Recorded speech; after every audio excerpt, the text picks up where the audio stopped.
Le jeu de Lila dans le rêve de Maya. Troisième partie, le grand oubli et le cycle des vies.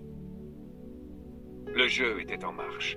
Les étoiles brillaient, les rivières coulaient, les montagnes s'élevaient, et Maya, le voile de l'illusion, enveloppait chaque chose dans sa douce tromperie. Le rêve était si parfait que même la conscience, son architecte, s'y perdit. Chaque fragment de la conscience, devenu une âme errante à travers les mondes, oublia qu'il faisait partie du tout. Il se crut séparé, unique, piégé dans une forme particulière, limité par un corps, une histoire, un destin. Et ainsi commença le cycle des vies. L'incarnation dans le rêve. Les âmes commencèrent à voyager à travers les âges, s'incarnant dans d'innombrables formes. D'abord, elles furent simples, se manifestant comme roches, vent, eau, feu. Elles apprirent à être immobiles, à être mouvement, à être expansion et contraction. Puis, certaines devinrent arbres et plantes, apprenant la patience du temps, la danse silencieuse des racines qui s'enfoncent dans la terre et des feuilles qui embrassent le ciel. D'autres devinrent des animaux, explorant la survie, la peur, la joie du jeu, l'instinct, l'amour inconditionnel. Elles apprirent à courir, à chasser, à voler, à plonger dans les profondeurs des océans. Mais le jeu n'était pas terminé. Il allait devenir encore plus profond. Un jour, certaines âmes commencèrent à se regarder elles-mêmes, à se poser des questions. Qui suis-je? Pourquoi suis-je ici? Pourquoi y a-t-il quelque chose plutôt que rien? Et ainsi naquirent les êtres humains.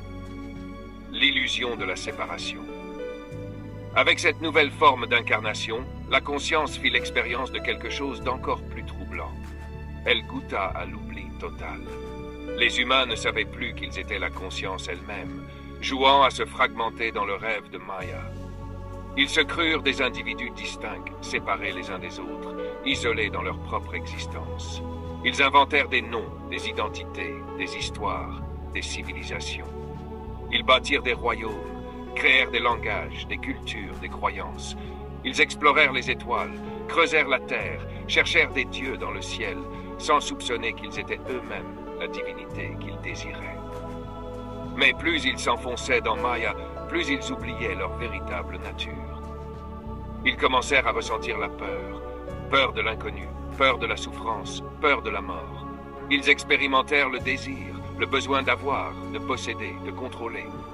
Ils s'attachèrent à leur corps, à leurs pensées, à leurs émotions, croyant que c'était là leur seule réalité. Et ainsi, à chaque vie, ils naissaient, grandissaient, aimaient, souffraient, mouraient et recommençaient. Encore et encore. La roue du samsara.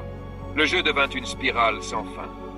Les âmes passaient d'un corps à un autre, renaissant sans cesse dans l'oubli, s'attachant aux illusions de Maya, cherchant le bonheur là où il ne pouvait être trouvé, dans les formes éphémères, dans ce qui naît et meurt. Certaines vies furent remplies de joie, d'autres de douleur. Certaines furent des rois, d'autres des mendiants. Certaines furent des guerriers, d'autres des sages.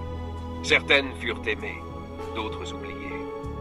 Mais une chose restait constante, elles ne se souvenaient pas. La conscience, fragmentée en des milliards d'expériences humaines, errait dans le labyrinthe de l'existence, sans savoir qu'elle jouait son propre jeu. Mais même dans cet oubli profond, quelque chose persistait.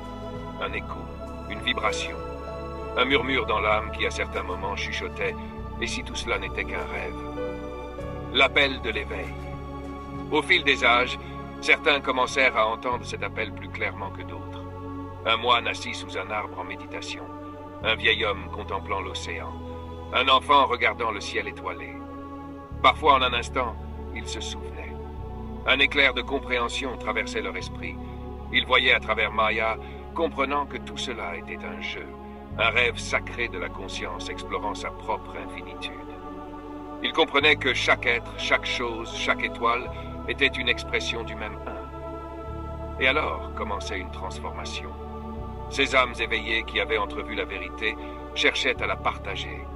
Elles devinrent des guides, des sages, des maîtres. Elles laissèrent des traces, des paroles, des symboles. Mais elles savaient aussi que le jeu devait continuer. Car chaque âme devait se souvenir de la vérité par elle-même. L'aube d'un nouveau voyage. Ainsi, au cœur même du rêve, au milieu des illusions de Maya, commençait un nouveau voyage. Un voyage non plus vers l'oubli, mais vers le souvenir. La conscience, dispersée en des milliards de formes humaines, allait peu à peu entreprendre le chemin du retour. Elle allait s'éveiller. Mais cet éveil ne surviendrait pas d'un seul coup. Il restait encore d'innombrables épreuves à traverser. Il fallait encore s'enfoncer plus profondément dans l'illusion avant de pouvoir en sortir. Et ainsi, le jeu de Lilac continua. Car après tout, c'est en se perdant que l'on découvre la joie de se retrouver.